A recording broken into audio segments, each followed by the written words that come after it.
Grace Kellerman had never imagined her journey to Colorado would include a riverboat.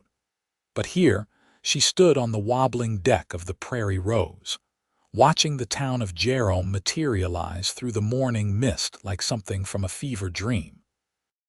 She gripped the railing as the boat lurched toward the makeshift dock, her traveling trunk secured beside her, containing everything she owned in this world.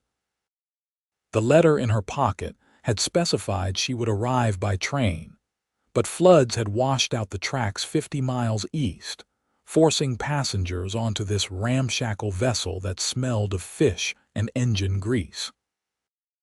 The year was 1883, and Grace had left Boston 3 weeks ago with nothing but hope and a carefully worded correspondence from a rancher named Zachary Sullivan, who needed a wife. At 22, she had been considered nearly too old for marriage back home, her prospects diminishing with each passing season as she worked in her aunt's millinery shop. When her aunt died suddenly, leaving debts Grace could never repay, the advertisement in the Matrimonial Times had seemed like Providence itself. Now, as Jerome came into sharper focus, Grace wondered if she had made a terrible mistake. The town looked rough even from a distance, buildings thrown together with more hope than planning, the muddy streets visible even from here. The Colorado mountains rose behind everything, magnificent and terrifying in their scope, making her feel impossibly small. "Miss, we will be docking in 5 minutes," the deckhand called out.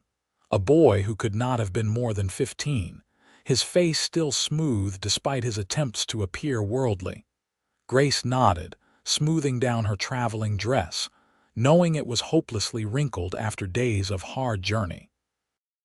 She had one good dress in her trunk, saved for the wedding she assumed would happen quickly.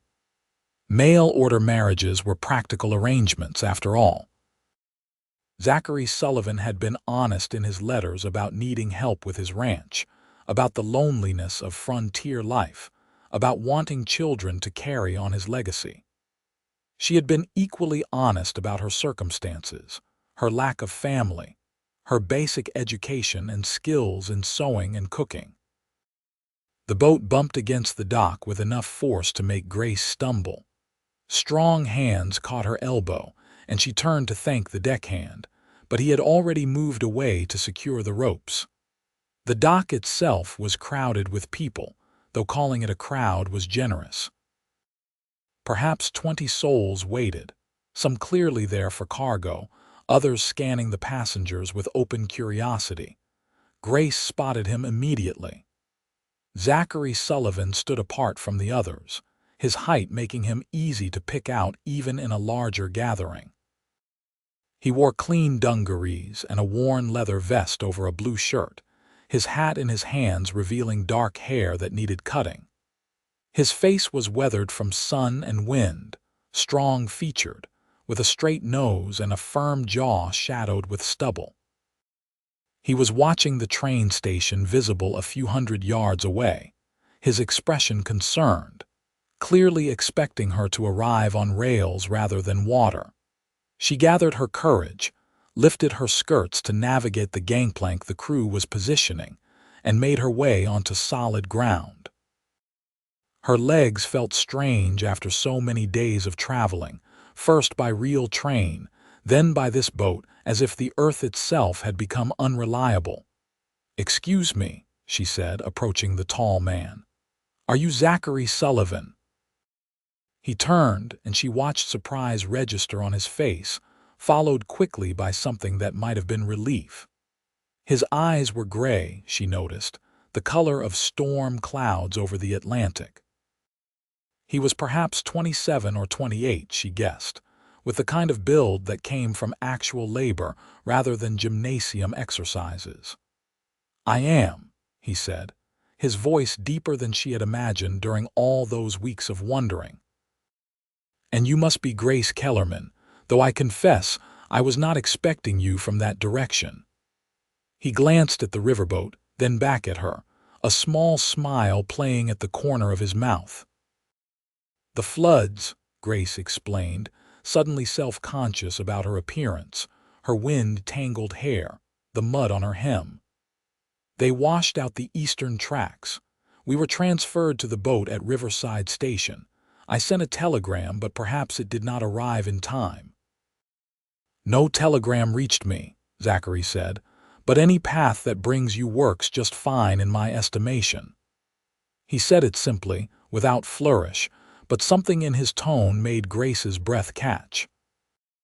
He was looking at her with an intensity that felt both unsettling and oddly comforting, as if he were trying to reconcile her physical presence with whatever image he had constructed from her letters.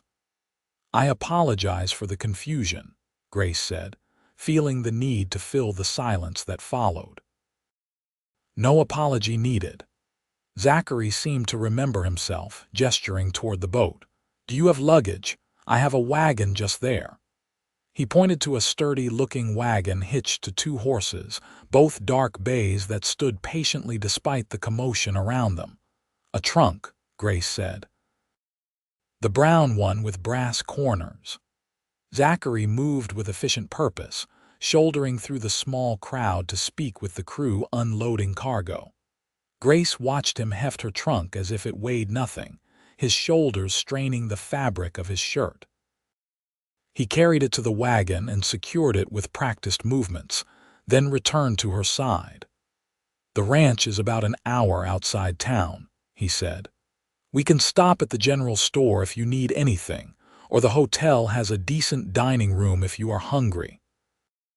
Grace realized she was ravenously hungry, having eaten nothing but hard bread and cheese since the previous evening. "The dining room sounds wonderful if it is not too much trouble." "No trouble at all." Zachary offered his arm, and Grace took it, feeling the solid strength of him through the fabric. He guided her to the wagon and helped her up onto the bench seat with a gentleness that surprised her given his obvious strength. He climbed up beside her, taking the reins in capable hands. As they moved through Jerome's Main Street, Grace took in her new home with a mixture of apprehension and curiosity. The town was larger than it had appeared from the river, with a proper main street lined with businesses. She spotted a bank, a saloon, a smithy with its forge glowing, a mercantile, and the hotel Zachary had mentioned, a 2-story building that actually looked well maintained. "Jerome is a mining town mostly," Zachary explained as they traveled. "Silver in the mountains. It has grown considerably in the past 5 years. When I first arrived, there were maybe 30 people living here. Now it must be close to 300. "When did you come to Colorado?" Grace asked, genuinely curious. 6 years ago from Missouri. "I worked as a hired hand for a few years, saved my money, then bought my land 3 years back. It is not a large spread, but the grazing is good, and I have a decent herd building. 50 head of cattle, plus horses." He spoke matter-of-factly, neither boasting nor apologizing for his circumstances. He pulled the wagon to a stop in front of the hotel. The Grand Jerome, according to the painted sign, though grand seemed ambitious. Still, it was clean-looking, and when Zachary helped Grace down and led her inside, the interior proved surprisingly pleasant. Lace curtains hung at the windows, and the tables in the dining room were covered with checkered cloths. They settled at a corner table, and a woman in her 40s approached with a warm smile. "Zachary Sullivan, as I live and breathe. We do not see you in town often enough." "And who is this lovely young lady?" "Mrs. Patterson. This is Miss Grace Kellerman from Boston." "Grace. Mrs. Patterson runs the finest establishment in Jerome." Zachary made the introduction comfortably, and Grace appreciated that he had not immediately announced their intention to marry, giving her space to breathe. "From Boston. My goodness, what a journey you must have had. Welcome to Colorado, dear. You look half-starved. Let me bring you both the beef stew. We have fresh bread, too, just out of the oven." Mrs. Patterson bustled away before either could respond, leaving them alone in the relatively quiet dining room. "I should explain my circumstances more fully," Zachary said, leaning forward slightly, his hands clasped on the table. "I know we have corresponded, but seeing things in person is different than reading about them. My ranch house is simple but solid. 2 rooms currently, though I have been planning to add on. I have a cook and ranch hand, both Apache men who have been with me for 2 years. They are good men, trustworthy, but I wanted you to know before we arrived." Grace considered this. The presence of Apache workers would have scandalized Boston society, but she was no longer in Boston. "Do they speak English?" "Yes, both fluently. Thomas more than Samuel, though Samuel understands everything. They have been teaching me some of their language as well." He paused. "I want to be clear, Grace. I treat them fairly and pay them wages. Some ranchers in the territory have different ideas about such things, but I will not run my operation that way." There was something almost defiant in his tone, as if he expected her to object. Instead, Grace felt a small knot of tension she had been carrying begin to loosen. A man who treated others with dignity was a man she could respect, possibly even care for. "That speaks well of your character," she said simply. Zachary's expression softened. "I appreciate that. I know this is all happening very quickly. We have only letters to base our understanding on. I do not expect you to marry me tomorrow if you need time to be certain." "What do you expect?" Grace asked, meeting his eyes directly. He seemed to consider the question seriously. "Honestly, I expect we will both need time to adjust. I have been alone for a long while, set in my ways. You have traveled a great distance on faith alone. I suppose I expect we will have to learn each other day by day." Mrs. Patterson returned with 2 steaming bowls of stew and a basket of bread, interrupting what might have been Grace's response. The food smelled incredible, rich and savory, and Grace discovered she was too hungry for delicate manners. She ate with genuine appetite, aware of Zachary doing the same across from her. "Tell me about your ranch," she said between bites. "What is a typical day like?" Zachary warmed to the subject, describing his routine with an enthusiasm that made his whole face change. He told her about the cattle, about managing grazing land and water sources, about the challenges of predators and weather. He spoke of his horses with particular affection, mentioning a mare named Juniper who was expecting a foal in the spring. "You ride?" he asked. "I have ridden exactly 3 times in my life, all in a park with a very sedate pony," Grace admitted, "but I am willing to learn." "I will teach you," Zachary said immediately. "It is necessary out here. Distances are too great for walking everywhere." They finished their meal, and Zachary paid Mrs. Patterson, who insisted on packing them several pieces of apple pie for later. Back in the wagon, they headed out of Jerome, following a road that quickly became little more than a rutted track through increasingly wild country. Grace watched the landscape roll past, so different from anything she had known. The mountains loomed larger with every mile, their peaks still snow-capped, despite the late summer season.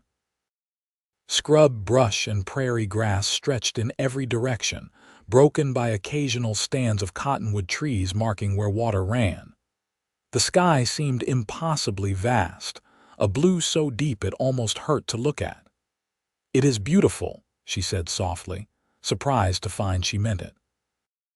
The emptiness that might have frightened her instead felt liberating, as if she could finally breathe fully for the first time. "It grows on you," Zachary agreed. "Some people cannot stand the isolation, but for me, this is as close to perfect as Earth gets." They crested a small rise and Zachary pointed ahead. "There, that is home." Grace saw a house nestled in a shallow valley with a stream running nearby and the mountains providing a dramatic backdrop. The house itself was simple, built from logs with a covered porch and a stone chimney. Outbuildings clustered nearby, including a barn, a corral where horses grazed, and what looked like a bunkhouse. Smoke rose from the chimney in a lazy spiral. As they approached, two men emerged from the barn. Both were clearly Apache, one perhaps 40 years old, the other younger, maybe 25. They moved with a quiet confidence, watching the wagon approach with neutral expressions. Zachary brought the wagon to a stop and jumped down, then helped Grace descend. "Thomas, Samuel, this is Miss Grace Kellerman. Grace, these are the men I mentioned. Thomas is my foreman and the best tracker in Colorado. Samuel keeps us all fed and manages the horses better than any man I have known." "Miss Kellerman," Thomas said, nodding respectfully. His face was weathered and intelligent, his hair gray-streaked and worn long. "Welcome." Samuel simply nodded, his dark eyes assessing but not unfriendly. He was younger than Grace had first thought, probably close to her own age with a lean build and quick movements. "Thank you both," Grace said, trying to project a confidence she did not entirely feel. "I look forward to getting to know you." Thomas moved to help Zachary with the trunk while Samuel returned to the barn. Zachary led Grace onto the porch and pushed open the door, gesturing for her to enter first. The interior was dim after the bright sunlight, but as her eyes adjusted, Grace found herself pleasantly surprised. The main room was larger than expected, with a stone fireplace dominating one wall. A solid table and chairs occupied the center, and a kitchen area had been set up along the back wall with a proper stove. Everything was clean and orderly, if sparse. A doorway led to what must be the second room Zachary had mentioned. "The bedroom is through there," Zachary said, setting her trunk just inside the door. "I have been sleeping out in the bunkhouse with Thomas and Samuel. That room is yours until we marry, and even after, I will respect whatever boundaries you need." Grace turned to face him, this man who had invited her across a continent to marry him. He stood in the doorway, backlit by the afternoon sun, and she realized that, despite his size and obvious strength, he seemed almost uncertain in this moment, waiting for her judgment. "It is a good home," she said honestly. "Better than I expected, frankly." Relief washed over his features. "I am glad you think so. I know it is not much compared to what you left behind." Grace laughed, the sound surprising them both. "Zachary, what I left behind was a tiny room above a millinery shop and debts I could never repay. This is a palace in comparison, and it is honest work keeping it running. I prefer that to any amount of Boston society pretension." His whole posture relaxed. "I am glad to hear you say that." "Truly glad." He moved further into the room, suddenly businesslike. "I will bring in some water so you can wash up if you would like. There is a screen in the bedroom for privacy. Samuel usually has supper ready around 6. I thought perhaps tomorrow we could ride around the property so you can see the full spread if you are not too tired." "That sounds perfect," Grace said. She was tired, bone-deep exhausted from weeks of travel, but also strangely energized. Being here, seeing the reality of Zachary's life, made everything feel more possible somehow. He brought her water in a large basin, along with towels and a bar of soap that smelled of pine. Left alone, Grace explored the bedroom more thoroughly. A large bed dominated the space, covered with what looked like a handmade quilt in a log cabin pattern. A dresser stood against one wall, a mirror hanging above it. Pegs on the wall served for hanging clothes. A window looked out toward the mountains, and Grace stood there for a long moment, watching the play of light on the distant peaks.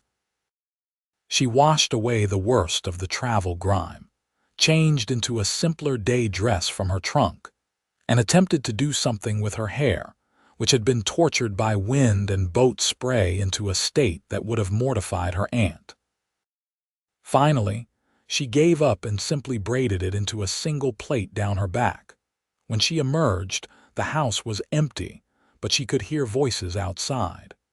She found Zachary working with Samuel near the corral, discussing something about one of the horses. Thomas was nowhere visible, likely out checking on the cattle, she guessed. Zachary noticed her and walked over, wiping his hands on his pants. Feeling more settled? "Yes, thank you. Is there something I can help with? I am not accustomed to sitting idle." He considered this. "Samuel has supper well in hand, but if you wanted to familiarize yourself with the kitchen and supplies, that might be useful. Starting tomorrow, you could take over the cooking if you are comfortable with that."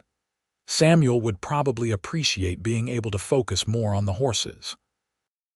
Grace nodded and returned to the house, this time examining the kitchen area with a more practical eye. The stove was a good one, much better than the ancient thing in her aunt's shop. Supplies were stored in a combination of barrels and crates, and she found flour, cornmeal, beans, rice, salt pork, and various preserved goods. A root cellar access through a trapdoor held potatoes, onions, and some withered-looking carrots. It was adequate but uninspired, the provisions of a household without a woman's touch. She was contemplating the possibilities when Samuel entered, moving silently despite his boots. He paused, seeing her amidst the supplies. "I am just looking," Grace said quickly. "Zachary said I might take over cooking starting tomorrow if that suits you." Samuel nodded slowly. "Suits me fine. I cook plain, nothing fancy." "I am no French chef myself," Grace assured him, "but I know my way around a kitchen well enough."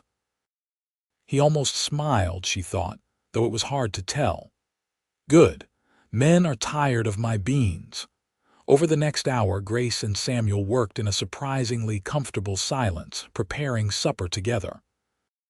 She learned that his economy of words extended to everything he did. He moved with purpose, no wasted motion, but he was also willing to show her where things were kept, how the stove drew best, which pans were preferred for what purpose. When Thomas and Zachary came in for supper, the table was set with plates of beans, cornbread, and fried salt pork. It was simple fare, but hot and filling. The four of them ate together, and Grace found herself observing the dynamic between the three men. There was a mutual respect that went beyond employer and employees.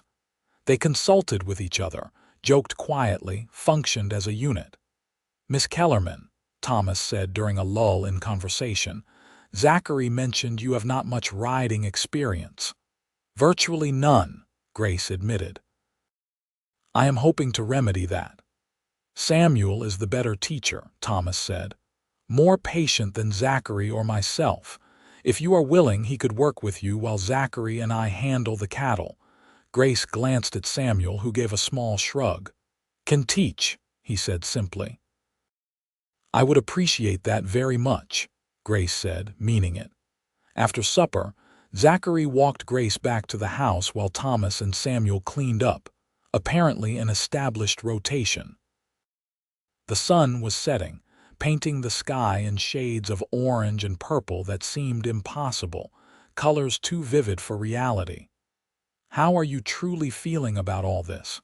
Zachary asked as they stood on the porch. "Not what you think you should say, but the truth." Grace appreciated the directness. "Overwhelmed," she said honestly, "but also hopeful. You are not what I expected, but in good ways. This place is nothing like Boston, but I find I do not miss Boston at all.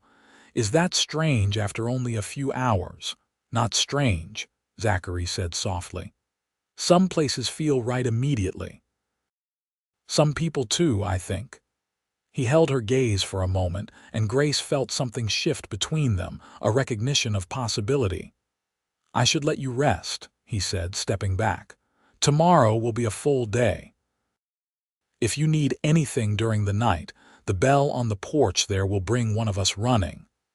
Thank you, Zachary, for everything, for understanding about the boat instead of the train, for giving me time for all of it. Any path that brings you works, he repeated, his earlier words taking on additional weight. Sleep well, Grace. She watched him walk toward the bunkhouse, his stride long and easy, then went inside to the quiet house. Alone in the bedroom, she undressed to her chemise and crawled between the sheets of the big bed.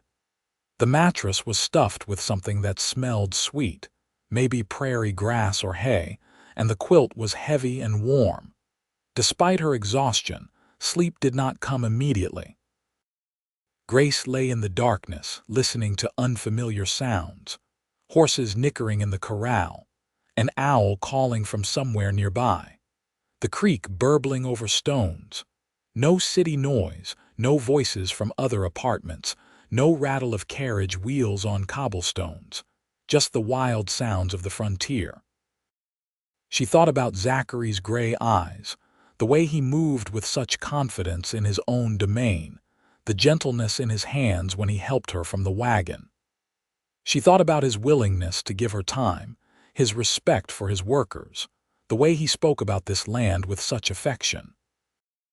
In Boston, marriages in her social circle had been about connections, property, appearances. She had watched friends marry men chosen by their families, watched the light dim in their eyes as they settled into lives of managed expectations and quiet desperation. Her mail-order arrangement had seemed potentially better simply because it was honest about being a transaction. Zachary needed help running his ranch. She needed security and a fresh start. It was a fair trade. But lying here in the darkness of Colorado, Grace found herself hoping for something more than a fair trade. She found herself hoping for something real. Sleep finally claimed her, deep and dreamless.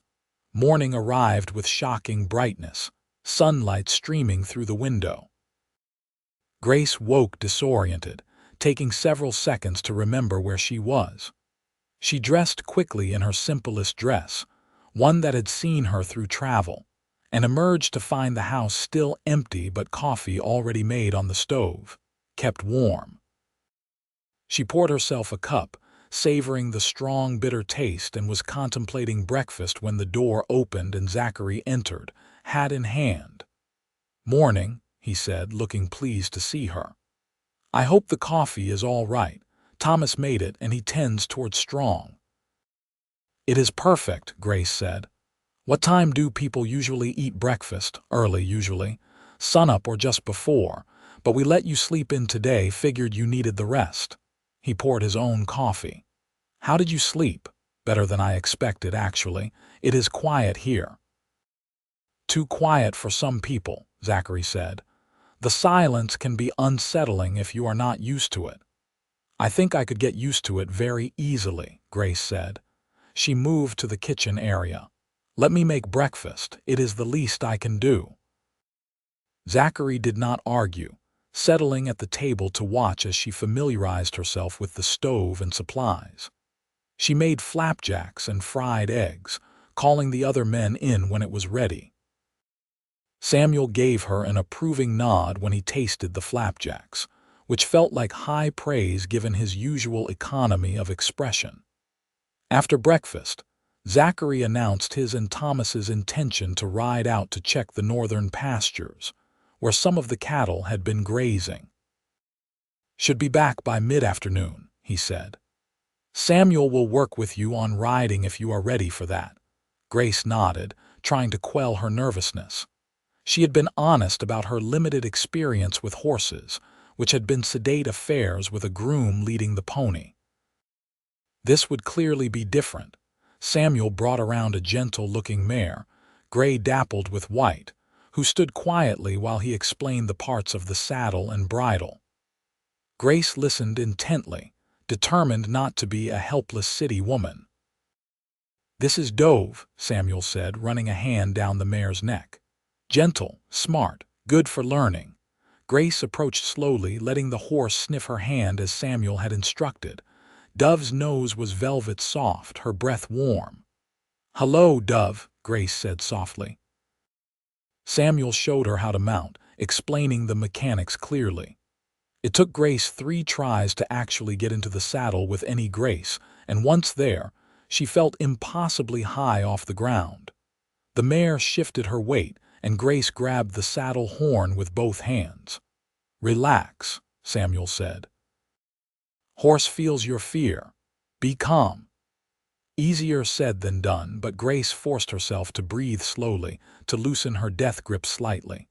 Samuel handed her the reins, showing her how to hold them properly, how the lightest pressure communicated with the horse.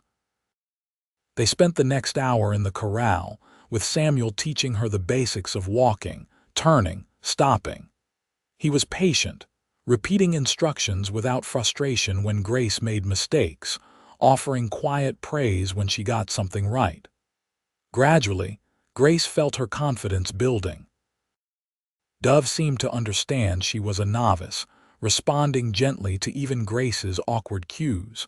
By the time Samuel called a halt, Grace was sweating and her thighs ached from the unfamiliar position, but she was also exhilarated. She had ridden a horse, actually ridden, not been led around like a child. "Good," Samuel said, helping her dismount. "Tomorrow more, each day more." "Thank you," Grace said earnestly. "You are an excellent teacher." He ducked his head, something that might have been embarrassment crossing his face, then led Dove away to cool down and groom. Grace returned to the house, her legs feeling shaky, and decided to tackle the neglected root cellar. She spent the next few hours organizing supplies, making lists of what was needed, planning meals in her head. It felt good to be useful, to have purpose beyond simply waiting. She had bread rising and stew simmering when Zachary and Thomas returned in mid-afternoon. Zachary's whole face lit up when he entered and smelled the cooking. "That smells incredible," he said. "What is it?" "Beef stew, or as close as I could manage with salt pork. And bread." "Real bread, not just cornbread, though there is nothing wrong with cornbread." She was babbling slightly, nervous for him to try her cooking. "I cannot wait," Zachary said. He hesitated, then added, "Samuel said you did well with the riding lesson. He is a good teacher." "Very patient with my incompetence." "Not incompetence, just learning. Everyone starts somewhere." Zachary poured water from the basin to wash his hands and face. "Would you like to walk down to the creek with me, before supper?" "There is something I want to show you," Grace agreed, intrigued. They walked together in the late afternoon light, not touching but close enough that she was aware of his presence beside her. The creek was broader than it appeared from the house, clear water running over smooth stones. Zachary led her upstream a short distance to where the water pooled into a deeper area, almost a small pond. "This is spring-fed," he explained. "Stays cold year-round. The men and I swim here sometimes during the heat of summer. I thought you might like to know it is here, a place to cool off or just have some privacy." It was a thoughtful gesture, showing her this space. Grace looked around, noting the cottonwood trees providing shade, the flat rocks perfect for sitting. "It is lovely, peaceful." They stood in comfortable silence for a while, watching the water. Finally, Zachary spoke. "I have been thinking about timing. For the wedding, I mean. When you are ready, the circuit preacher comes through Jerome about once a month. He was just here 2 weeks ago, so he should return in another 2 weeks or so. But if you need more time to be certain, there is no rush on my end." Grace considered this. 2 weeks was soon, but also, what would waiting longer accomplish? She would not know Zachary better by delaying. She would know him better by living life alongside him, which would happen regardless of whether they were married. 2 weeks seems reasonable," she said. "Unless you have doubts." "No doubts," Zachary said firmly. "I have thought about little else but your arrival for months now. I know this is not a conventional courtship, and I know my situation is not glamorous. But I promise you, Grace, I will do everything in my power to be a good husband, to build a good life with you." The earnestness in his voice made Grace's throat tight. "I believe you," she said softly. He reached out slowly, giving her time to pull away, and took her hand. His palm was calloused and warm, his grip gentle despite his obvious strength. "Thank you," he said, "for taking this chance, for coming all this way. Any path that brings me to this seems to be working so far," Grace said, echoing his earlier words with a small smile. Zachary smiled back, the expression transforming his whole face, making him look younger and less guarded. They walked back to the house hand in hand, and Grace felt something settling in her chest, a sense of rightness she had not expected to find so quickly. Supper that evening was a success, the men all praising her cooking with genuine appreciation. Thomas told stories about his youth, about learning to track from his grandfather, about the changing face of the frontier. Samuel contributed less verbally, but his presence was comfortable, and Grace found herself relaxing into the group dynamic. After the meal, Zachary suggested they sit on the porch to watch the sunset. Thomas and Samuel tactfully made themselves scarce, and Grace settled into one of the rough chairs Zachary had built, watching the sky perform its nightly magic. "Tell me about your family," Zachary said. "Your letters mentioned your aunt, but not much else." Grace drew a breath, old pain surfacing. "My mother died when I was 12. Influenza. My father lasted another 3 years before his heart gave out. I think it was broken, honestly. He loved my mother desperately. My aunt was my mother's sister, and she took me in, gave me work in her shop. She was not unkind, but she was not warm either. Practical, I suppose you would say. When she died, I discovered she had been slowly going bankrupt for years. The debts were substantial. No other family, none close. Some distant cousins I have never met. I was quite alone, which made the decision to come here easier in some ways." She turned to look at him. "What about you? You mentioned Missouri, but not much else." Zachary was quiet for a moment. "My parents had a farm there. Good land, but my father was not a good farmer. Too much drinking, too little sense. He lost the farm when I was 19. My mother died shortly after, just gave up, I think. My father drank himself to death within a year. I had 2 sisters, both younger. They went to live with our mother's family in St. Louis. I send them money when I can and we write, but I have not seen them in 6 years." "That must be hard," Grace said softly. "It is the choice I made, coming west, making something of myself. I could not do that in Missouri, not with my father's reputation hanging over me. Here I am just Zachary Sullivan, rancher. What I make of myself is up to me alone." He paused. "That is important to me. Building something clean, something honest. Does that make sense?" "Perfect sense," Grace said. "It is why I came, really. A chance to be someone new, someone not defined by circumstances or other people's expectations." They talked until full darkness fell, and the stars emerged in impossible profusion. Grace had never seen so many stars, the Milky Way a river of light overhead. Zachary pointed out constellations, told her their names and the stories behind them, both the classical versions and the stories Thomas had shared from Apache tradition. Finally, reluctantly, Grace rose. "I should sleep. Tomorrow I want to tackle truly organizing this house with your permission." "You do not need my permission. This is your home now, or will be in 2 weeks officially. Change whatever you want, organize however makes sense to you." Zachary stood as well. "Sleep well, Grace." She impulsively touched his arm. "Thank you for today, for all of this." He covered her hand with his own just for a moment. "The pleasure is mine, truly." The next 2 weeks fell into a rhythm that felt surprisingly natural. Grace woke early, made breakfast for the household, then spent her mornings either riding with Samuel or working on the house and garden.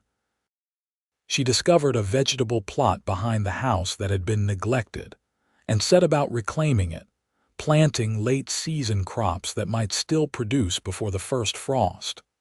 Afternoons, she often spent with Zachary, riding out to see different parts of the ranch. Her skills improved rapidly under Samuel's patient instruction, and soon she was comfortable enough to ride longer distances. Zachary showed her the boundaries of his land, the best grazing areas, the challenges of managing cattle in this terrain. He talked as they rode, sharing his dreams for expanding the herd, maybe adding sheep, building a larger house someday. Grace found herself contributing ideas, drawing on her own practical nature and keen eye for detail. They fell into easy conversation, discovering shared views on many topics, good-natured debates on others. Evenings were spent as a household, sharing meals and stories.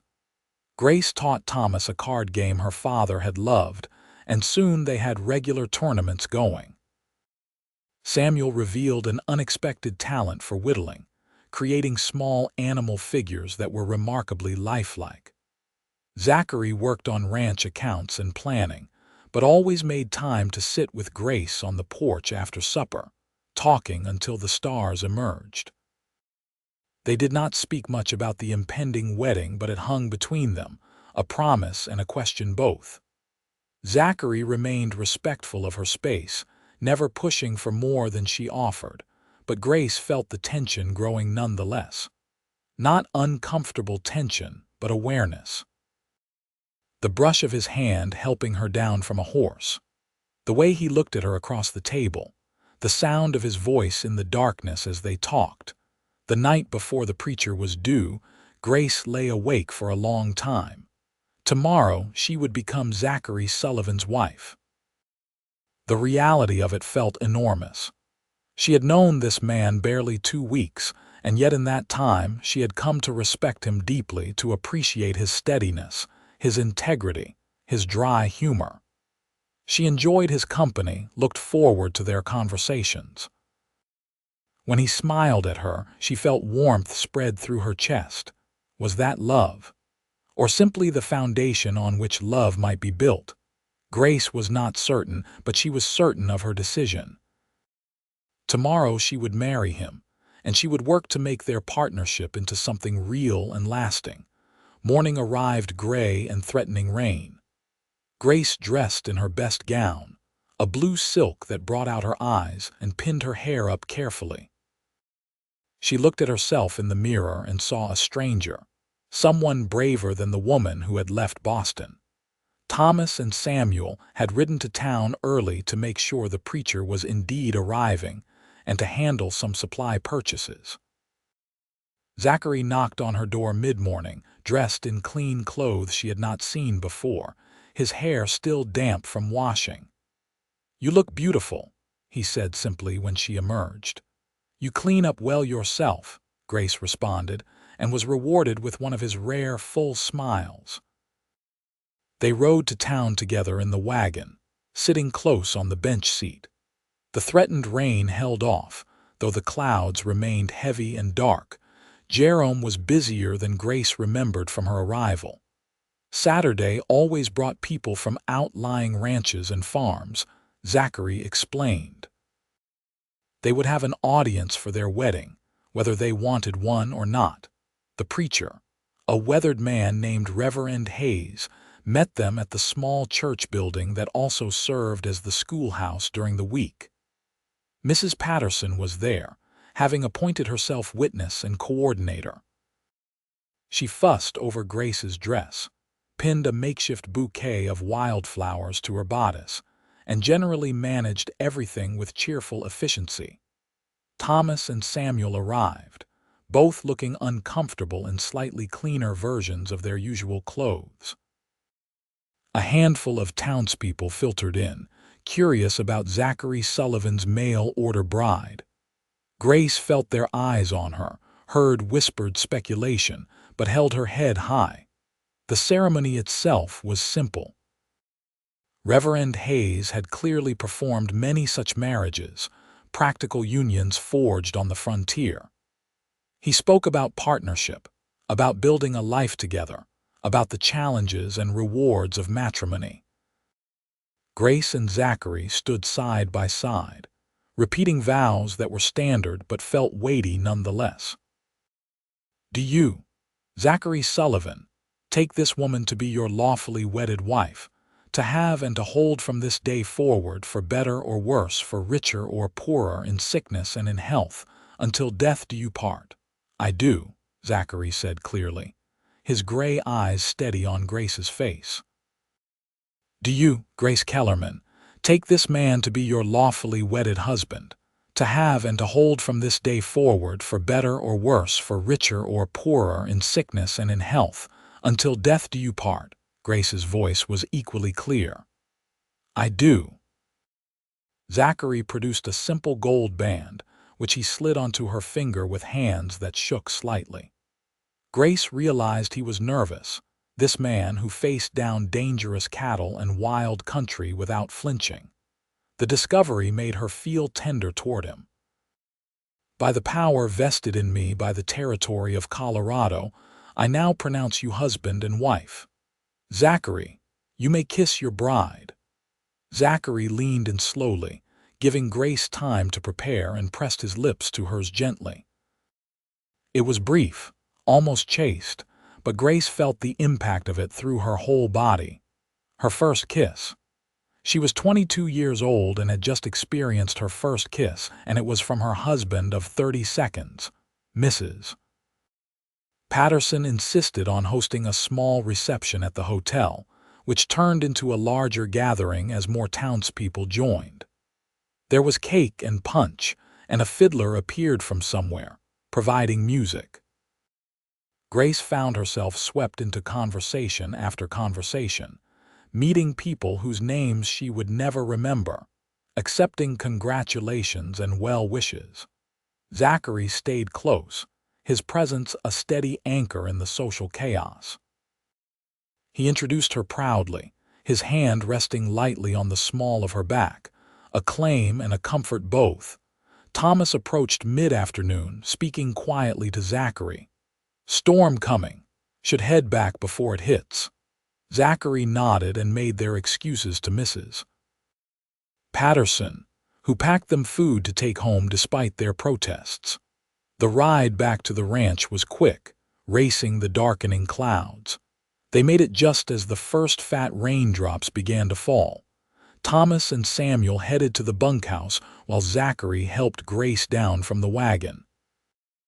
They ran for the house, laughing as the rain increased, and tumbled through the door just as the sky truly opened up. Grace stood dripping in the main room, suddenly aware that they were alone, that she was married, that the bedroom she had been occupying was now meant to be shared. Zachary seemed to realize the same thing at the same moment. I can still sleep in the bunkhouse, he said quickly. If you want more time. Grace took a breath, making a decision. We are married now. This is our home, our bedroom. She tried to sound more confident than she felt. Zachary's expression softened.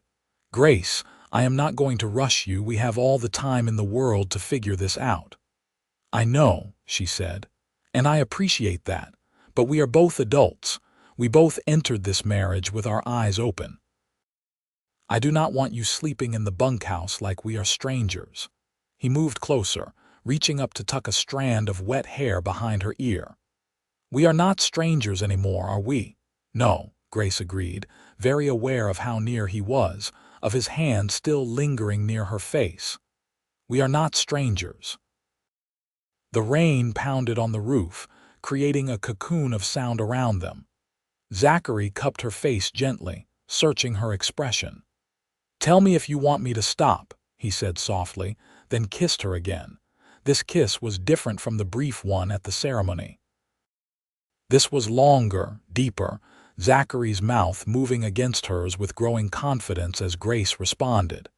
She had no experience to guide her, but instinct seemed sufficient. She leaned into him, her hands finding the fabric of his shirt, anchoring herself. When they finally broke apart, both were breathing hard. Zachary rested his forehead against hers.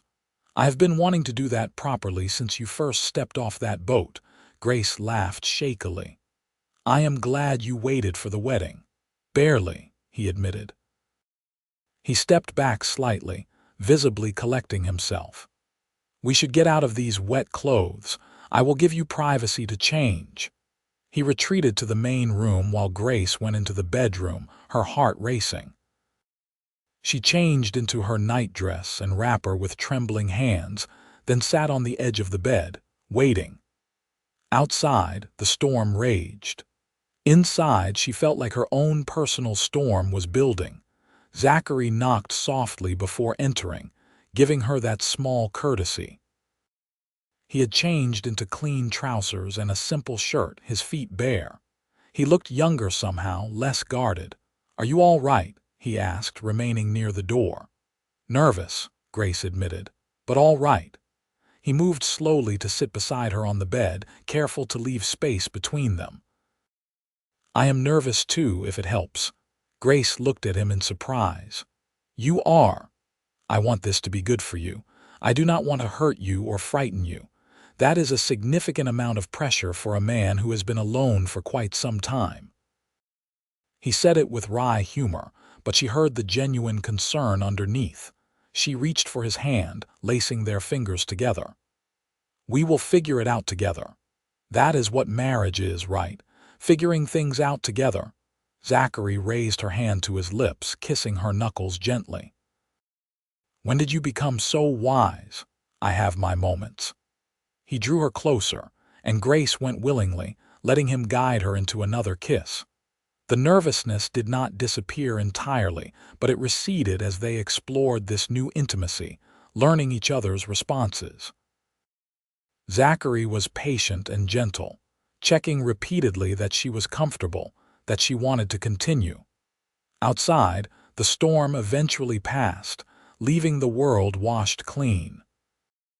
Inside, Zachary and Grace began their marriage in truth, crossing the threshold from strangers to partners to something deeper and more profound.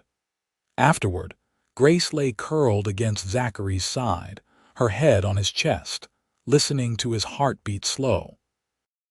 His arm was around her, holding her close, his hand tracing lazy patterns on her back. "Are you all right?" he asked softly. "More than all right," Grace said honestly. There had been some pain, as expected, but also tenderness and care and an intimacy she had not anticipated. "Are you?" She felt his chest shake with quiet laughter. "I am remarkably all right, better than I have been in years, actually." They lay in comfortable silence for a while. Finally, Zachary spoke again. "Thank you for trusting me, for taking this chance on us." Grace propped herself up to look at him. "Thank you for being worth trusting, for being the kind of man who says any path that brings me to him works." He smiled, pulling her back down for a kiss that promised many more to come. They fell asleep tangled together, the rain-clean air drifting through the open window, the sounds of the night settling around them. The weeks that followed established new rhythms.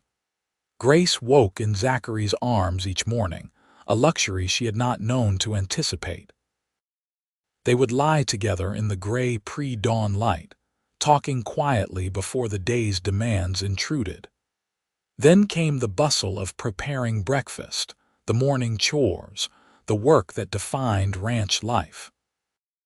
Grace continued her riding lessons with Samuel, progressing to the point where she could ride out with Zachary to check on the cattle, actually helping rather than merely observing.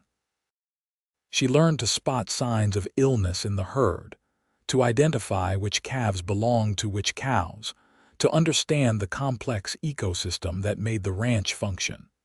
She also took over full management of the household, organizing their supplies with an efficiency that impressed even Thomas.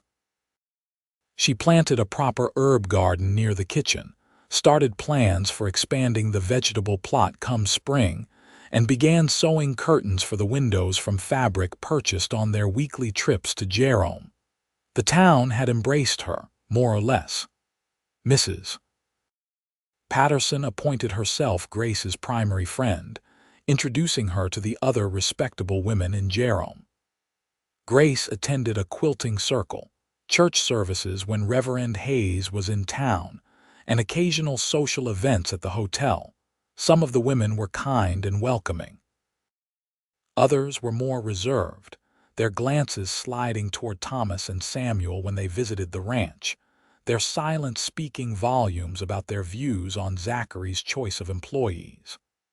Grace learned to ignore the latter group, focusing her energy on genuine friendships. She grew particularly close to a young woman named Ellen Morrison, whose husband ran the general store. Ellen was forthright and funny, treating Grace like she had always belonged rather than as an exotic curiosity from back east. They fell into the habit of having coffee together on Saturdays when Grace came to town, swapping stories and advice. "You seem happy," Ellen observed one morning about 6 weeks after the wedding. "Happier than most mail-order brides I have seen, anyway." Some of them looked downright miserable by this point. Grace considered this. "I suppose I am happy. Zachary is a good man, better than I had any right to expect. He looks at you like you hung the moon," Ellen said with a knowing smile. "I have seen you two together. That is not a marriage of convenience anymore, if it ever really was." Grace felt heat rise in her cheeks, but could not deny it. Somewhere over the past weeks, convenience and practicality had transformed into something deeper. She looked forward to seeing Zachary at the end of each day, craved his company, felt genuinely bereft the few times he had to be away overnight. When he touched her, even casually, she felt it through her entire body. When he smiled at her, particularly those rare full smiles that transformed his whole face, her heart did complicated things in her chest. Was this love? It felt bigger than affection, more solid than simple attraction. It felt like bedrock, like something that could be built upon for a lifetime. As fall deepened into winter, Grace discovered she was pregnant. She had suspected for a few weeks but said nothing, wanting to be certain. When her monthly courses failed to appear for the third time in mourning, nausea became a regular occurrence. She could no longer deny the reality. She told Zachary one evening as they sat by the fire, his arm around her shoulders. "I have news," she said, unable to keep a small smile from her face despite her nervousness about his reaction. He looked down at her, concern flickering across his features. "What kind of news?" "The good kind, I think, I hope." She took his hand and placed it on her still flat belly. "We are going to have a baby, sometime in late spring, I believe." Zachary froze, his expression cycling through surprise, disbelief, wonder, and finally pure joy so intense it made Grace's eyes sting with tears. "Truly?" he asked, his voice rough with emotion. "Truly? I am certain now." He pulled her into his arms, holding her so tightly she could barely breathe, his face buried in her hair. When he finally released her enough to see her face, his eyes were suspiciously bright. "I cannot believe it. A baby, our baby. Are you pleased?" Grace asked, though his reaction had made the answer obvious. Pleased does not begin to cover it. He kissed her thoroughly, then pulled back, sudden concern replacing joy. "Are you all right? Should you be sitting here? Should you be lying down? What do you need?" Grace laughed at his instant transformation into worried husband. "I am fine. Pregnant women are not made of glass. I can continue mostly as normal for quite some time yet." But Zachary insisted on certain changes anyway.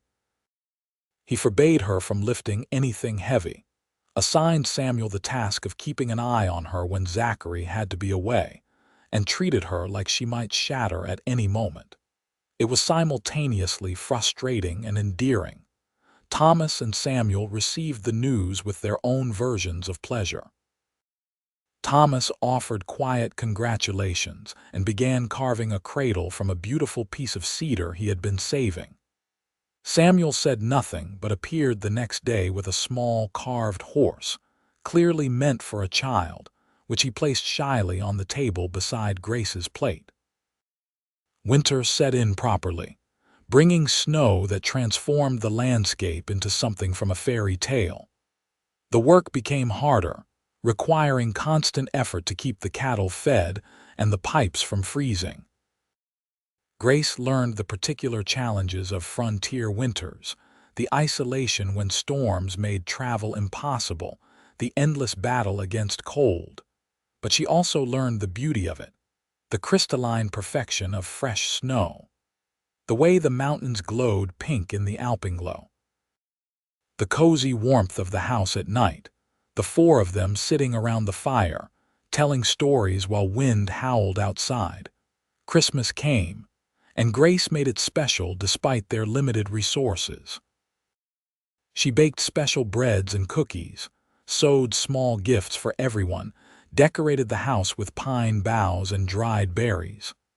Zachary surprised her with a beautifully tooled leather journal, the cover stamped with her initials.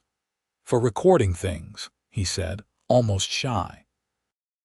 "The baby's growth or recipes or just thoughts. Whatever you want." Grace threw her arms around him, overwhelmed by the thoughtfulness. That night, she made the first entry describing the day, their first Christmas together, the anticipation of the baby to come. As her pregnancy progressed, Grace's body changed in ways both fascinating and uncomfortable. Zachary was endlessly patient with her mood swings, her tears over nothing, her odd food cravings. He rubbed her swollen feet in the evenings, helped her when mounting her horse became difficult, and eventually banned her from riding at all, despite her protests. "I will not risk you or the baby," he said firmly.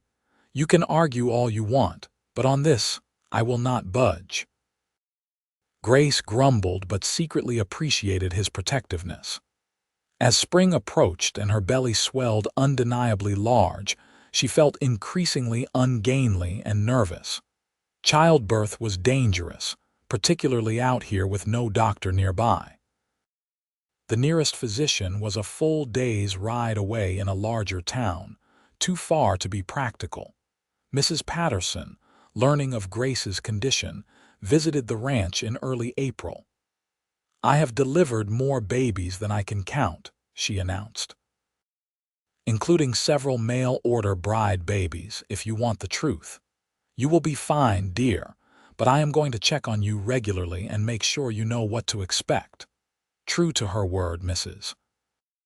Patterson visited weekly, examining Grace, answering her questions frankly, preparing her for the reality of labor. Ellen also visited frequently, having recently given birth to her second child, offering both practical advice and moral support. "It hurts worse than anything you can imagine," Ellen said bluntly. "But then it is over and you have this perfect little person, and somehow you forget the pain almost immediately. Nature's trick for ensuring the continuation of the species." Grace appreciated the honesty more than platitudes. She prepared as best she could, sewing tiny clothes, organizing supplies, trying not to think too hard about all the things that could go wrong. Zachary grew increasingly anxious as her due date approached. He checked on her constantly, refused to leave the ranch for more than an hour at a time, drove everyone slightly mad with his hovering. Grace finally took his face in her hands one evening and made him look at her. "I am strong," she said firmly. "I am healthy, Mrs. Patterson knows what she is doing. I will be fine. We will be fine." "You cannot promise that," Zachary said, his fear visible in his eyes. "Childbirth is dangerous. Women die. I cannot lose you, Grace. I cannot." Her heart broke a little at the naked terror in his voice. "You are not going to lose me. I am too stubborn to die, and besides, I have too much to live for." She kissed him softly. "Trust me. Trust us." Labor began on a warm May evening, exactly when Mrs. Patterson had predicted. Grace felt the first pains while preparing supper and knew immediately what they meant. She finished cooking with methodical calm, served the meal, then announced matter-of-factly, "The baby is coming.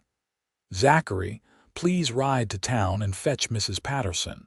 Thomas, there are clean linens in the chest. Samuel, boil water." The men sprang into action, Zachary riding for town at dangerous speed while Thomas and Samuel followed Grace's instructions with the focused intensity of men preparing for battle. Mrs. Patterson arrived within 2 hours, bustling in with her medical bag and complete confidence. She shooed the men from the house, examined Grace, and pronounced everything progressing normally.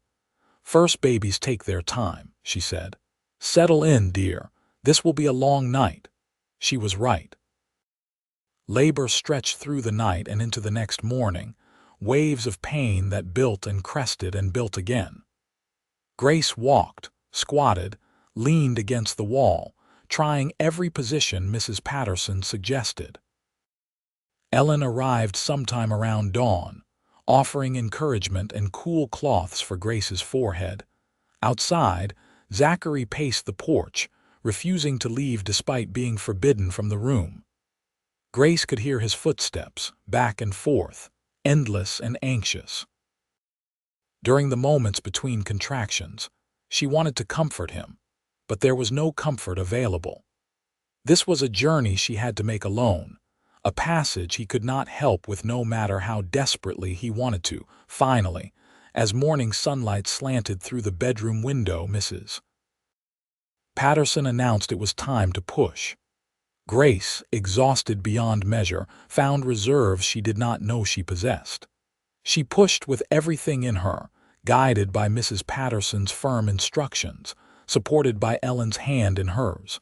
And then, suddenly, impossibly, there was a baby. A real baby, slippery and screaming, with a shock of dark hair and furious little fists. A boy, Mrs. Patterson announced, placing the squalling infant on Grace's chest. A healthy, angry little boy. Grace looked down at her son, this tiny perfect person she and Zachary had created, and felt love slam into her with almost physical force. She had never seen anything so beautiful, so miraculous. "Zachary," she called out, her voice hoarse from hours of labor, "come meet your son." The door burst open immediately, Zachary appearing with Thomas and Samuel crowding behind him. He crossed to the bed in 3 strides, staring down at the baby with an expression of such wonder that Grace's eyes filled with tears. "A son," he whispered. "We have a son." "Would you like to hold him?" Mrs. Patterson asked, having finished the necessary post-birth procedures. Zachary accepted the bundled baby with trembling hands, cradling him against his chest with unexpected natural grace. The baby quieted, looking up at his father with unfocused eyes. "Hello, little one," Zachary said softly. "I am your father. I am going to do my best by you, I promise." Grace watched husband and son together and felt her heart expand in ways she had not thought possible. This was her family. This man who had started as words in a letter, this child they had created together, this life they were building one day at a time. They named him Joshua, after Zachary's grandfather. Joshua Thomas Sullivan, incorporating Thomas's name in honor of the man who had become such a valued friend and advisor. Thomas accepted the honor with visible emotion, holding the baby with surprising tenderness. "He will be a good man," he predicted. "I can see it already." Samuel carved an entire menagerie of animals for Joshua, presenting them shyly one by one. A horse, a cow, an eagle, a wolf, each one perfectly detailed and smooth enough for baby hands. The months after Joshua's birth passed in a blur of sleepless nights and overwhelming love. Grace had never been so exhausted or so happy. Zachary threw himself into fatherhood with the same intensity he brought to everything, learning to change diapers, walking Joshua when he fussed, singing off key lullabies in the middle of the night. Grace sometimes caught him simply watching Joshua sleep, his expression soft with wonder. Once, she woke in the night to find Zachary holding their son by the window, showing him the stars, telling him their names even though Joshua was far too young to understand, starting his education early. Grace asked quietly. Zachary turned, not embarrassed to be caught. "I want him to know everything. I want to give him all the things I never had. Education, security, a home he can count on." "We will," Grace assured him, joining them at the window. "Together we will give him all of that and more." Joshua grew from newborn to infant, from infant to toddler, changing so fast it made Grace's head spin. He had Zachary's dark hair and her green eyes and a personality that was entirely his own. Curious, fearless, stubborn as a mule. When Joshua was 18 months old, Grace discovered she was pregnant again. This time, the news came with less surprise but equal joy. Joshua would have a sibling, hopefully a companion for the isolated life of a ranch child. Their daughter arrived on a cold January morning, coming so quickly there was barely time to fetch Mrs. Patterson. Ellen, who had been visiting, ended up delivering the baby with Grace talking her through the process based on her own experience. Zachary paced outside in the snow, going quietly mad with worry, while Thomas kept Joshua occupied in the bunkhouse. Margaret Ellen Sullivan entered the world squalling her displeasure at the cold, a tiny fierce creature with her mother's red gold hair and her father's gray eyes. Grace fell in love instantly, amazed all over again at the miracle of creating life. Joshua was fascinated by his baby sister, wanting to touch her constantly, bringing her his carved animals to play with. Zachary was besotted. This gruff rancher transformed into softness whenever Margaret looked at him. The ranch prospered as the years passed. Zachary expanded the herd, added sheep as he had dreamed, built additions to the house until it rambled comfortably with bedrooms for the children and a proper parlor. Thomas became a full partner in the operation, his knowledge and skills invaluable. Samuel married a young Apache woman named Sarah, and they built a small house on the property, becoming part of the extended family. Grace looked back sometimes on the woman who had stepped off that riverboat, terrified and hopeful in equal measure, and barely recognized her. That woman had been untested, uncertain, running from debt and loneliness. The woman she had become was strong, capable, deeply rooted in this land and this life. She stood on the porch one evening, watching Zachary teach Joshua to rope a fence post while Margaret toddled around their legs, chattering to herself. The mountains rose behind them, painted purple and gold by the setting sun. The air smelled of sage and summer grass and home. Zachary looked up, caught her watching, and smiled that rare full smile that still made her heart skip. He said something to Joshua, then walked over to join her, wrapping an arm around her waist. "What are you thinking about?" he asked. "How strange life is. How one decision can change everything. If I had not responded to your advertisement, if the floods had not forced me onto that boat, if you had not been willing to take a chance on a stranger." She leaned into his solid warmth. "Any path that brings me to you works," you said. "I remember." Best thing I ever said, as it turned out. He kissed the top of her head. "Do you ever regret it? Coming here, marrying me this life?" Grace turned to face him fully, placing her hands on his chest, feeling his heartbeat under her palms. "Not for one single second. This is exactly where I am supposed to be. With you, with our children. In this wild, beautiful place. I am home, Zachary, truly home." He kissed her then, long and sweet, while their children played nearby and the ranch settled into evening calm around them. When they finally broke apart, he rested his forehead against hers. "I love you, Grace Sullivan, more than I have words to express. I love you too, more than I ever thought possible." She had never said it lightly, these words, but they felt utterly true. This was love, real and deep and lasting. As years continued to pass, Joshua grew into a serious, thoughtful boy with his father's steadiness and his mother's quick mind. He learned ranching from Zachary and Thomas, learned tracking and survival skills, learned to read and write from Grace, who schooled both children at home with books ordered from catalogs.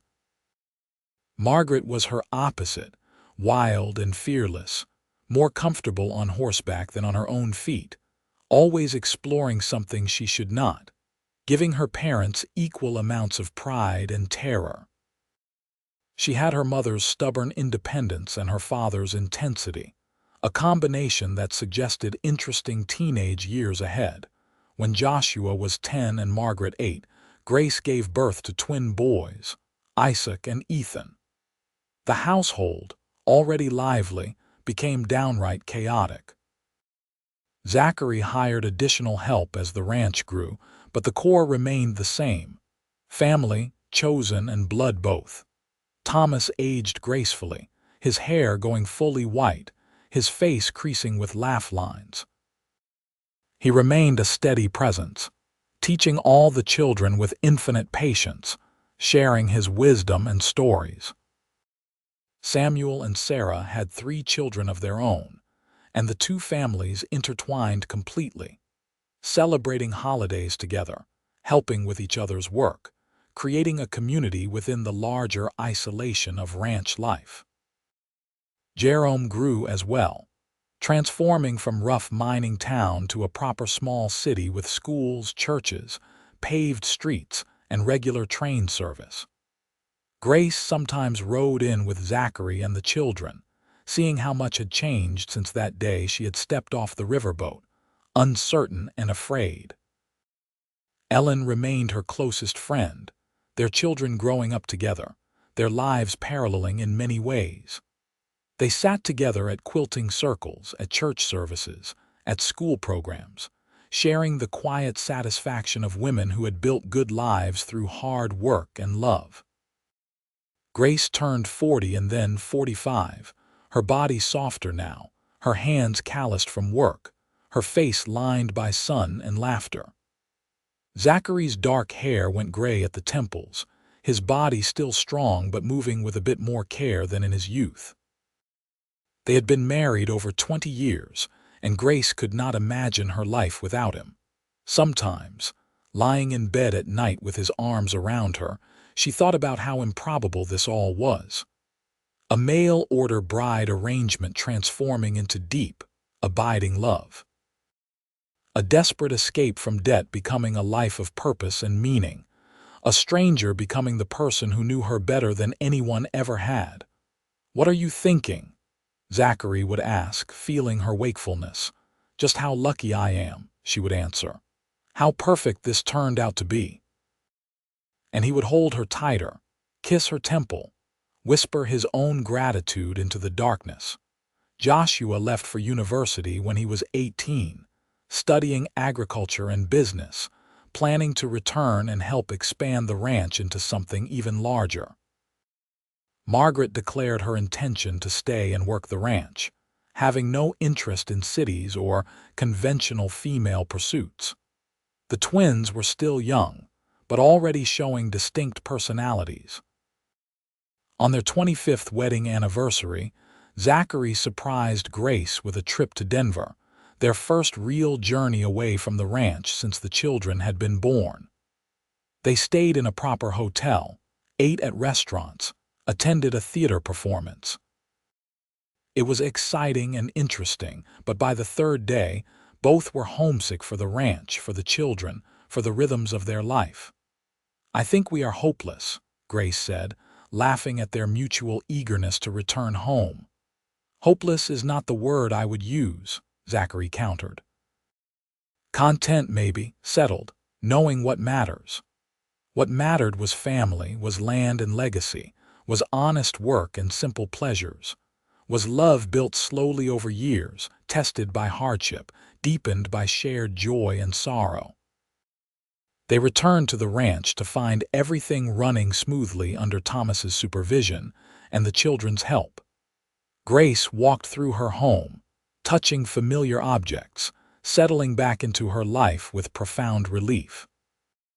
That evening, the whole extended family gathered for supper, crowding around the large table Zachary had built specifically to accommodate everyone.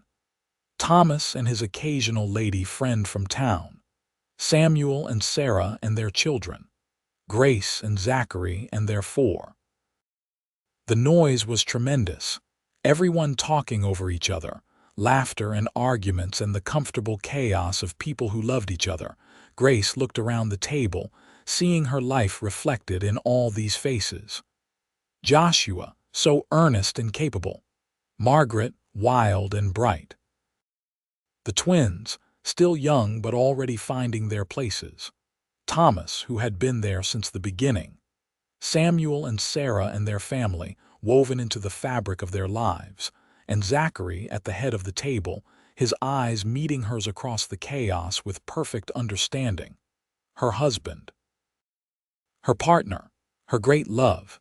After supper, after everyone had gone to their respective homes or beds, Grace and Zachary walked to the creek, to the quiet pool he had shown her so many years ago. It was summer, warm and still, fireflies beginning to emerge in the gathering dusk. "Do you remember showing me this place?" Grace asked. "That first week I was here, of course. I was terrified you would realize what a rough situation you had landed in and demand to be sent back to Boston on the next boat." Zachary pulled her close, his arms around her waist. "I never wanted to go back, not for a second." Grace leaned into him, comfortable with his body after so many years. "You asked me recently if I ever regretted coming here. You said no. I wanted to expand on that answer. Coming here, marrying you, building this life, it has been the making of me. I was half-formed when I arrived, scared and uncertain. You gave me space to become fully myself. You gave me partnership instead of ownership, respect instead of control. You gave me children and a home and a purpose. But most of all, you gave me love, real, deep, lasting love." Her voice caught slightly. "I cannot imagine what my life would have been without you." Zachary was quiet for a moment, and when he spoke, his voice was rough with emotion. "Grace, you saved me. I did not even know how lonely I was until you arrived and filled all the empty spaces I had been ignoring. You made this ranch a home. You gave me a family, a reason to build something that would last beyond my own lifetime. Every good thing in my life traces back to the day you stepped off that boat looking terrified and determined in equal measure." Grace turned in his arms to face him, seeing tears in his eyes matching her own. "Any path that brings me to you works. That is what you said. I meant it then. I mean it even more now." He cupped her face in his weathered hands. "Every path, every choice, every moment led to this, to us, to this life. I would not change a single thing." They kissed as fireflies danced around them, as the creek murmured over stones, as the mountains stood silent witness to their love. 25 years of marriage, and Grace still felt her heart race when he touched her, still felt the wonder of being chosen by this man, still felt grateful beyond measure for the improbable path that had brought them together. As they walked back to the house hand in hand, Grace thought about the future. Joshua would return from university and bring new ideas to the ranch. Margaret would probably never marry, content to be a rancher herself. The twins would grow and find their own paths. There would be grandchildren eventually, new generations to carry on what they had built.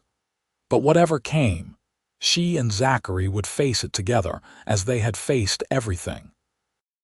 Partners in work and life and love, building something real and lasting from the foundation of a mail-order bride advertisement, and a chance meeting on a riverside dock. The house glowed with lamplight as they approached, warm and welcoming. Their home. The life they had built together from nothing but faith and hard work and love. Grace paused before going inside, looking back at the mountains one more time. This wild, beautiful land had become as much a part of her as her own heartbeat. She belonged here to this place and this man and this life as completely as she had ever belonged anywhere. "Coming?" Zachary asked from the doorway. "Yes," Grace said, smiling. "I am exactly where I am supposed to be." She took his hand and stepped inside, closing the door on the night, secure in the knowledge that home was not a place, but the people who filled it with love. And she had found her home at last, against all odds, through flood and faith and the simple truth that any path that had brought her to Zachary Sullivan had been exactly the right one all along. The years continued their gentle march forward. Grace and Zachary grew older together, their love deepening with each passing season.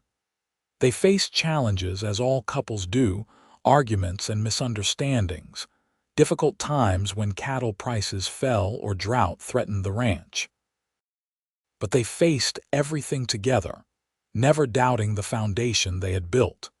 Joshua returned from university and married a quiet, intelligent young woman named Rebecca, who fit into the family as if she had always been there. They built a house on the northern edge of the property and began their own family, giving Grace and Zachary their first grandchildren. Margaret did eventually marry, shocking everyone by falling hard for a traveling photographer who saw her fierce spirit and loved her for it, rather than trying to tame it. They settled in Jerome, where Margaret helped manage the general store while her husband documented the changing face of the West. The twins found their own paths, Isaac to law and Ethan to medicine, both leaving the ranch but staying connected, visiting regularly, bringing their own eventual families home for holidays and summers. Thomas passed peacefully in his sleep at 73, surrounded by the family he had helped build. They buried him on a hill overlooking the ranch, beneath a cottonwood tree he had loved. His loss left a hole in all their lives, but especially in Zachary's. The two men had been friends for over 3 decades, partners in every meaningful sense. "He was the first person to treat me as an equal here," Zachary said at the grave. "The first person to see me as more than just another white rancher trying to make it on the frontier. He taught me how to really see this land, how to respect it, how to be a better man." Grace held his hand as he grieved, offering silent support. She knew how deeply Thomas's friendship had meant, how much his presence had shaped their lives. Samuel and Sarah remained, their own children grown now, their family expanding to include grandchildren who played with Joshua's children, creating another generation of connection. When Grace turned 60, she looked in the mirror and saw a woman weathered by life but not diminished by it. Her hair was more silver than red gold now, her face lined deeply, her hands gnarled with arthritis that made sewing difficult. But her eyes were still bright, still filled with the wonder she had first felt stepping off that boat into an unknown future. Zachary at 65 was gray and slower moving, but still strong, still capable of a full day's work on the ranch. Still the man who made her heart skip when he smiled at her. They sat together on the porch one evening, watching grandchildren play in the yard where their own children had played decades before. The ranch had grown beyond anything they had imagined in those early days, a thriving operation employing dozens and supporting multiple families. "We built something good," Grace said softly, "something that will last." "We did," Zachary agreed, "but the ranch is not the thing I am most proud of." "No," Grace looked at him curiously. "No, the thing I am most proud of is us, this marriage, this partnership." We took a business arrangement and turned it into real, lasting love. Not many people can say that. Not many people get as lucky as we did. Grace felt tears prick her eyes. Lucky is exactly the right word. I think about that woman who stepped off the riverboat sometimes, so young and scared. I wish I could tell her how perfectly everything would work out, how she would find not just security but joy, not just a husband but a true partner. Zachary reached for her hand, lacing their gnarled fingers together. You know what I think about? That moment when you first approached me, and I realized you had come by boat instead of train. I was so confused, and you were apologizing, and I just looked at you and thought, any path that brings this woman to me is fine by me. Best instinct I ever had. They sat in comfortable silence as the sun set, painting the sky in those impossible Western colors that Grace had fallen in love with decades ago. Grandchildren's laughter filled the air. Somewhere, Joshua was probably checking on cattle. Margaret was likely closing up the store in Jerome. The twins were living their lives in distant cities, but still tethered to this place by love and memory. We should go inside, Grace said eventually. It is getting cold. Getting old, you mean, Zachary said with a smile. When did the evening chill start bothering us? Around the same time we started complaining about young people, Grace said, laughing. They helped each other up, bones creaking, and went into the house together. Their house. The one they had expanded and improved over decades, filled with memories and love. That night, lying in their bed, Zachary pulled Grace close. They fit together perfectly after so many years, her head on his shoulder, his arm around her waist, her hand over his heart. I love you, he whispered into the darkness. Then, now, always. I love you too, Grace whispered back. Every day, every moment, even when you leave wet towels on the floor or snore loud enough to wake the horses. She felt his chest shake with quiet laughter. Even when you rearrange my desk and I cannot find anything for a week. Even then. They drifted toward sleep, safe in each other's arms, content in the life they had built together. Grace's last conscious thought was gratitude, pure and simple. Gratitude for floods that had sent her by boat instead of train. Gratitude for a man who had said any path that brought her to him worked. Gratitude for every day, every challenge, every joy that had brought them to this moment. When Zachary passed away at 72, Grace was holding his hand. It was peaceful, a heart that had simply worn itself out after a long, good life. Their children gathered around, along with grandchildren, and even a few great-grandchildren. The house that had echoed with so much joy over the decades filled with grief, but also with love and the comfort of family. Grace mourned deeply, the loss of her partner of nearly 50 years creating a void nothing could fill. But she did not break. The strength Zachary had always seen in her held firm. She continued running the ranch with Joshua's help, continued being a mother, grandmother, great-grandmother, matriarch of the sprawling family they had created. She lived another 8 years, watching the new century arrive, seeing automobiles replace some wagons in Jerome, seeing the world change in ways she never could have imagined in her youth. But some things did not change. The mountains still stood eternal. The ranch still thrived. The family still gathered. When Grace passed peacefully in her sleep at 80, she was buried beside Zachary on the hill near Thomas, beneath the cottonwood trees. Her children, grandchildren, and great-grandchildren gathered to remember a woman who had traveled across a continent on faith alone and built an empire of love. Margaret spoke at the service, her voice strong despite her tears. My mother used to tell us the story of how she came to Colorado, how she ended up on a boat instead of a train, how my father said any path that brought her to him worked. She said that defined their whole marriage, that willingness to accept whatever came as long as they faced it together. She taught us that family is not just blood, that home is what you build, that love is something you choose every day. We are all here because she chose love, chose courage, chose to step off that boat into an unknown future. We are her legacy, all of us, and we carry her forward. The ranch continued, passed down through generations, each adding their own chapter while honoring what Grace and Zachary had built.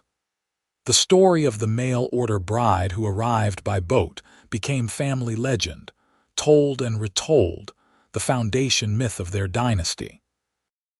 But more than the ranch, more than the property or the cattle or the land, what endured was the love story. A practical arrangement that became a profound partnership.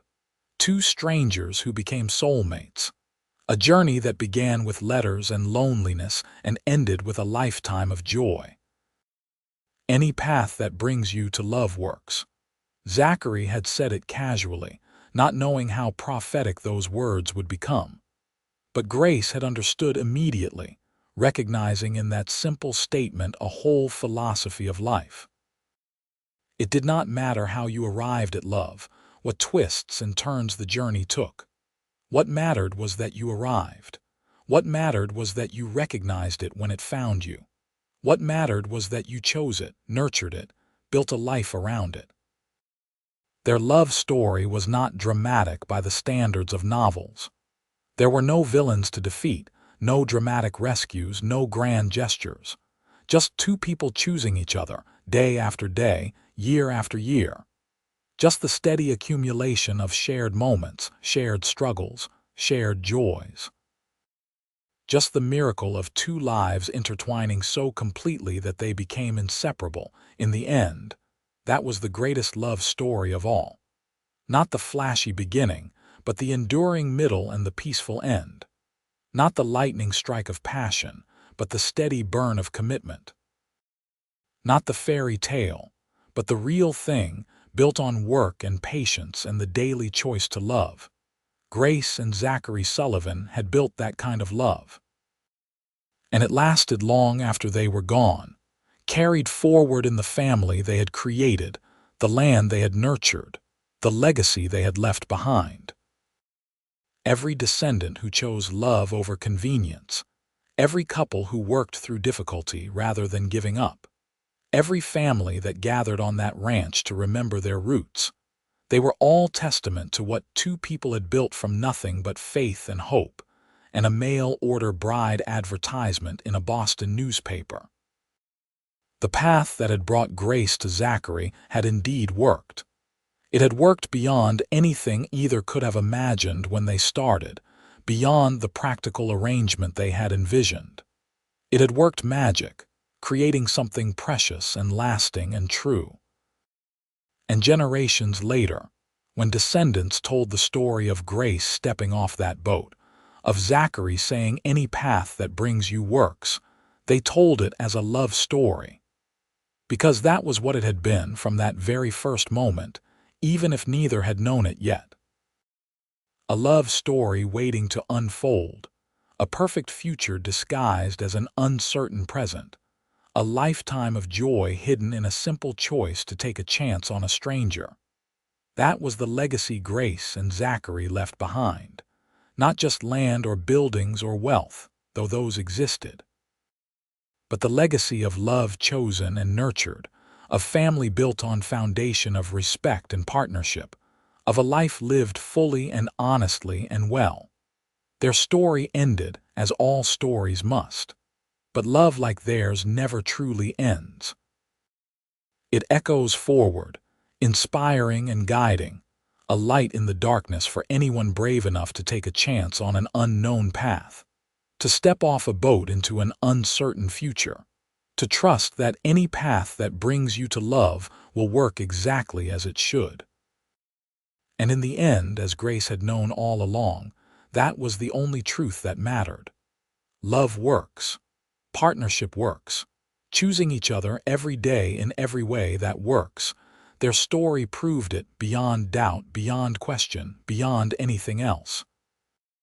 and their descendants carried that truth forward, generation after generation. A testament to two people who had dared to believe that any path, even the most unlikely, could lead to everything they had ever wanted and more than they had ever dreamed possible. The Sullivan Ranch still stands today, worked by Grace and Zachary's great-great-grandchildren, a thriving reminder of what two people built together. And on certain evenings, when the light hits the mountains just right and the wind carries the scent of sage across the valley, you can almost see them, hand in hand on the porch, watching the sun set on a life well lived, on a love well earned, on a path that brought them home to each other at last.